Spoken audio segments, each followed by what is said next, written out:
Right. So this is our nation, and as we said, we are not in the best of shape. That muck you see surrounding us is the Cadence. It's what created the pawns, corrupted our lands, and is slowly tightening on us like a noose. But we do have one advantage. Thanks to several enchanted materials that make up our body, we've been endowed with certain powers. One of them being a way to cleanse the Cadence from this world. It's really quite a miraculous process, wherein we harness the properties of... The thing is, it takes a long time for us to charge up for this. A long time.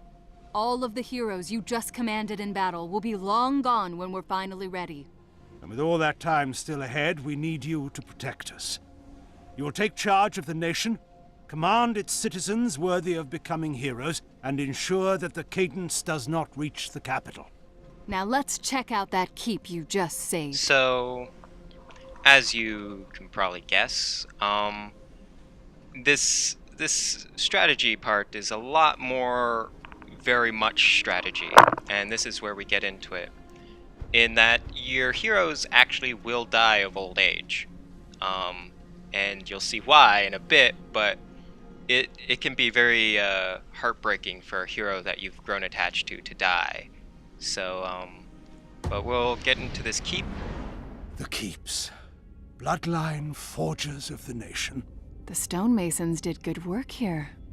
I'll thank them later. Here you will appoint one hero as a regent, and one as a partner. And the more experience they have, the more they'll pass on to their children. That goes for traits and personalities too. Everything's game. And keep in mind, assigning heroes to keeps retires them from combat. You can't have one foot at home and one in the battlefield. Alright, so this is probably the part of the game where it takes a lot of reading and looking into things to see how things go. I'm going to assign this person, oh,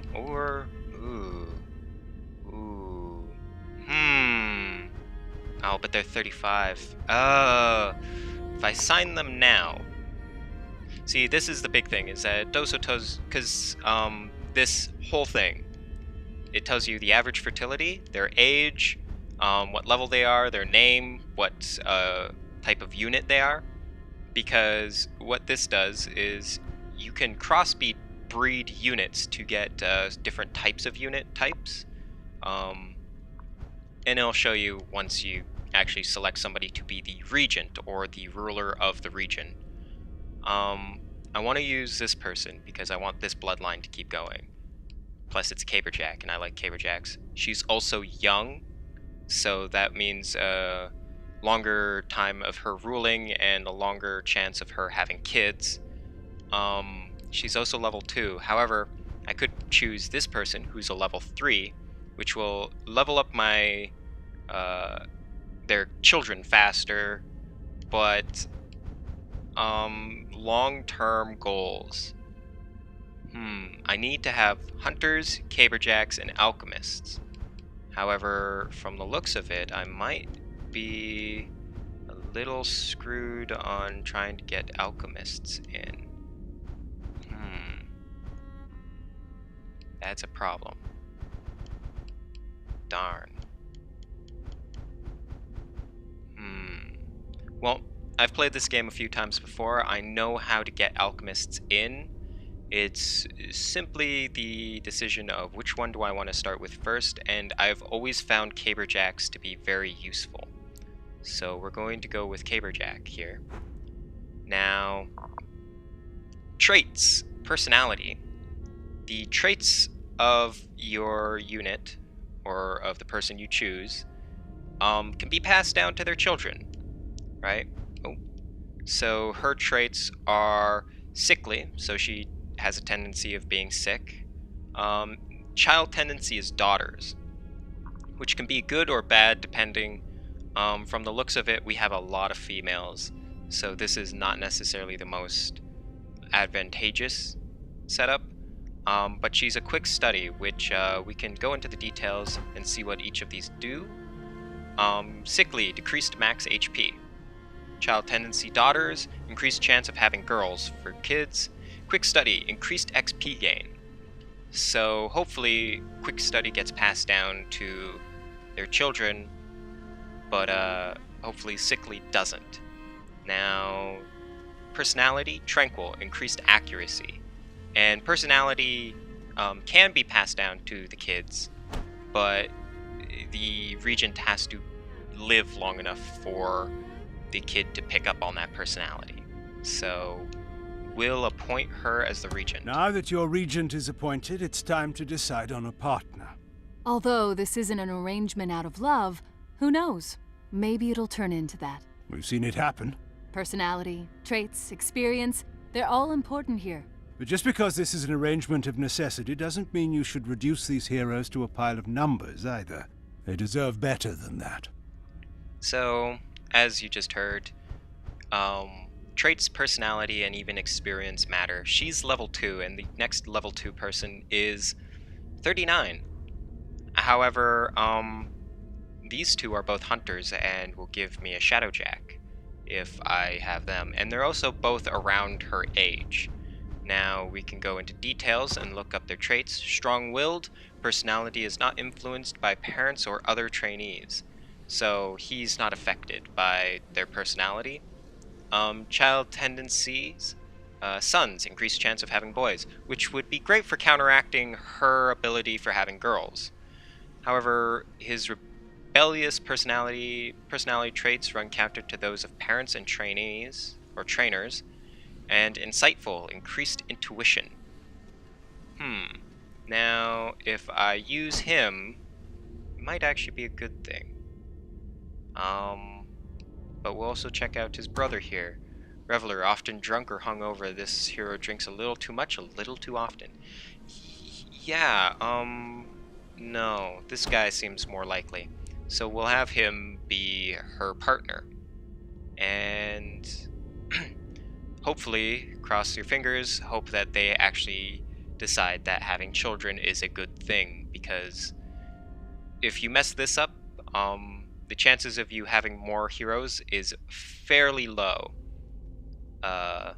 and kind of bad. So here we go. Many happy returns.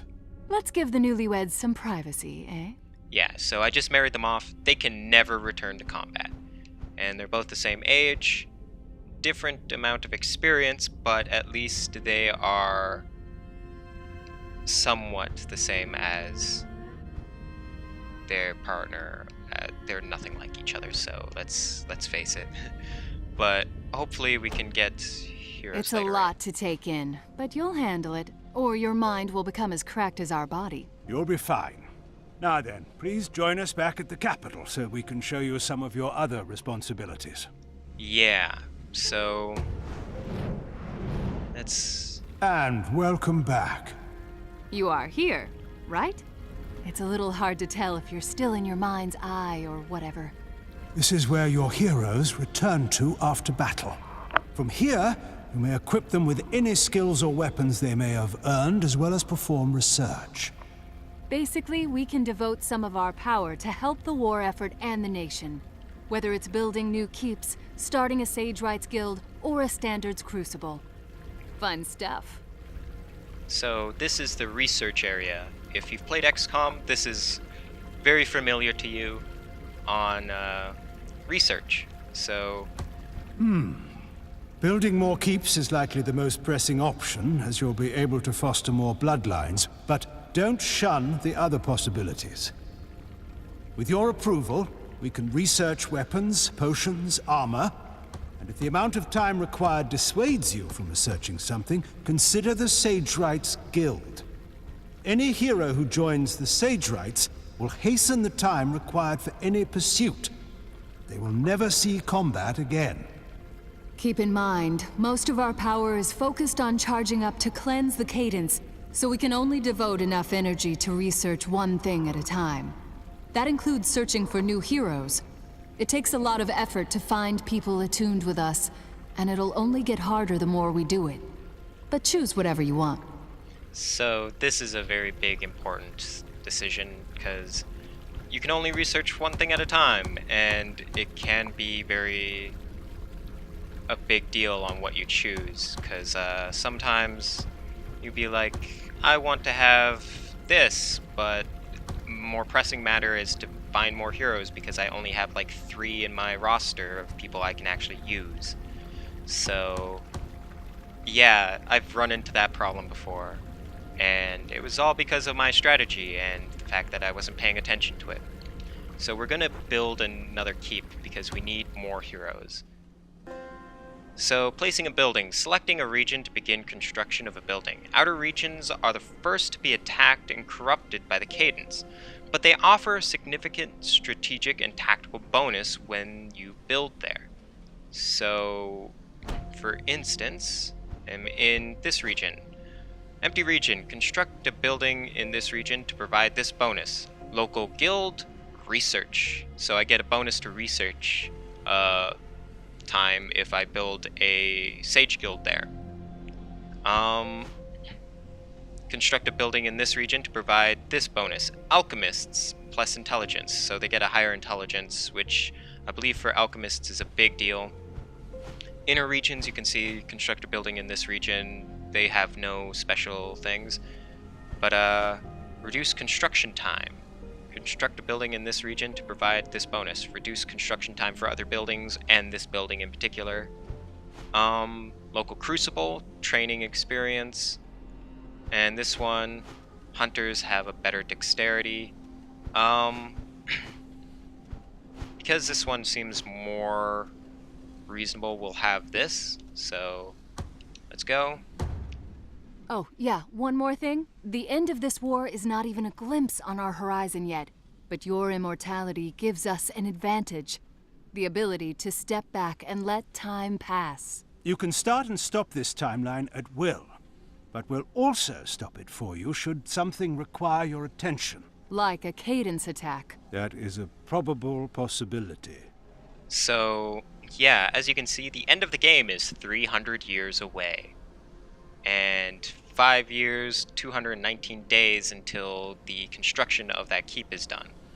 So, as you can see, it's sitting right there, you know, on its little piece of land. But, yeah. You can visit the capital, or visit regions, that kind of thing. Inspect the timeline, which allows you to just kind of look at what's going on in the timeline. But we're going to fast forward, or corruption view. You can do that. It tells you how much corruption is in the region. If it fills all 3 of those diamonds, that region is lost. It's a 3 strikes you're out kind of deal. So, yeah. Let's fast forward in time a bit. You can see that we are going by years and days. Babies! The horns of birth. A cause for celebration indeed. Babies have been born before today. And it was glorious every time, was it not? What, unbearable shrieking and smells that are even worse? That's your idea of glorious. Yes. So, I love these 2 characters. They have a great dynamic. You never learn their names, but they have a great dynamic to who they are, and we learn more and more about them as time goes on. So, heroic children, known as trainees, are bound to the keep they are birthed in. They are trained by the regent and partner in that keep until they are 15, at which point they're transferred to the capital for active duty. So, they become warriors at the age of 15, yada yada yada. The more you have, the better your chances. So, yay, and there's our little child there. Born to these parents. We have a baby boy. He has the traits of punny, decreased strength, quick, increased movement range, and we got the quick study. Yay, now let's hope he picks up on the personality of his dad of having insightful. So, hopefully he becomes a bit of an insightful character. But yeah, he will become a hero at the age of 15. So, let's go back to this screen, and we'll fast forward.